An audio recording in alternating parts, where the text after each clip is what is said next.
All right, so that fish was on the sunny side of that bed laying in the grass, and it looks like it's a buck that has just moved up. And the reason that I'm throwing these darker baits on this little multi-rig is it looks like a brim, and they're protecting the perimeter.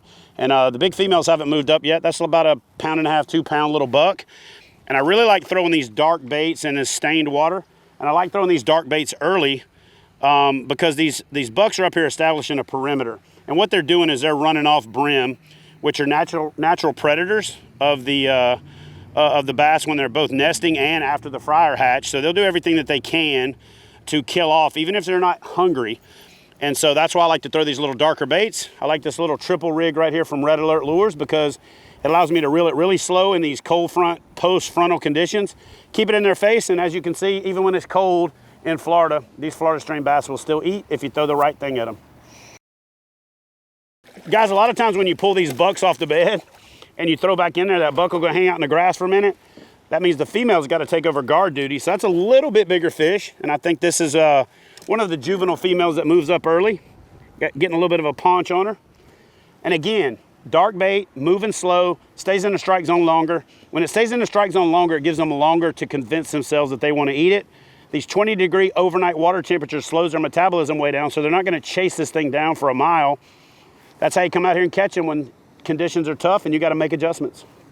All right, so let me take a second and show you a rig I have started having a lot of success with. I'm going to tell you the particular thing and you can make your modifications on it.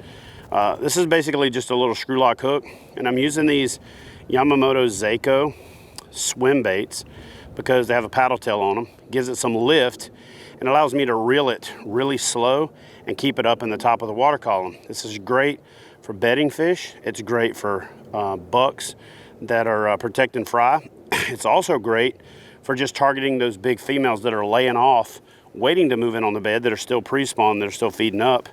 What's cool about this one is it's from a company called Red Alert Lures. What I like about it is you can actually fold it like this and slide this arm backwards. It closes up and it's compact and it goes inside your PFD, so you always have one with you if you need it.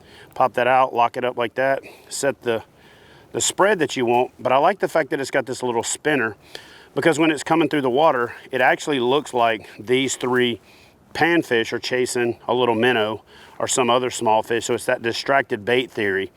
Not a big multi-rig lure fisherman. I'll fish them when I need to, ledge fishing on Kentucky Lake, things like that. But to me, this is light tackle, sight casting, shallow water, fits right in my wheelhouse for my type of fishing. And I'm not throwing a big chandelier out there fishing like you do a lot of times with an Alabama rig or other type of bait.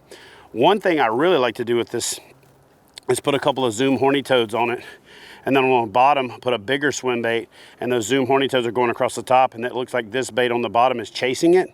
And so it's literally like the world's most subtle buzz bait. So when you're fishing for those fish in the upper part of the water column, or you want a weedless multi-rig lure, one that you can throw out over these eelgrass beds or hydrilla or any submerging or emerging grass that doesn't quite make it to the surface until it mats up, you can really throw these weedless style baits over the top of that, and fish will come out of there and murder it.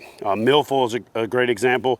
You can throw it out, you can reel it real slow and kill it and let it fall into the holes, and the tails on these baits allow it to swim down in there real slow, and I've caught them on this thing everywhere. And so Red Alert Lures, really cool setup.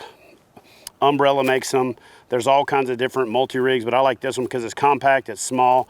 I can keep it in my PFD or in my kayak. I can spread it the way that I want, and then I can put whatever baits I want to on there to give it whatever look I'm looking for. So if you got schooling shad, switch these to white. If you're trying to create a look of a school, put some flukes on there and just snatch and stop it, and snatch and stop it, and it looks like those bait are injured. And there's just so much stuff you can do with it. But the key is slow, stay in the strike zone, elicit those fish that are sitting in that upper part of the water column on these warm post-funnel days. And yeah, that thing right there will flat catch them.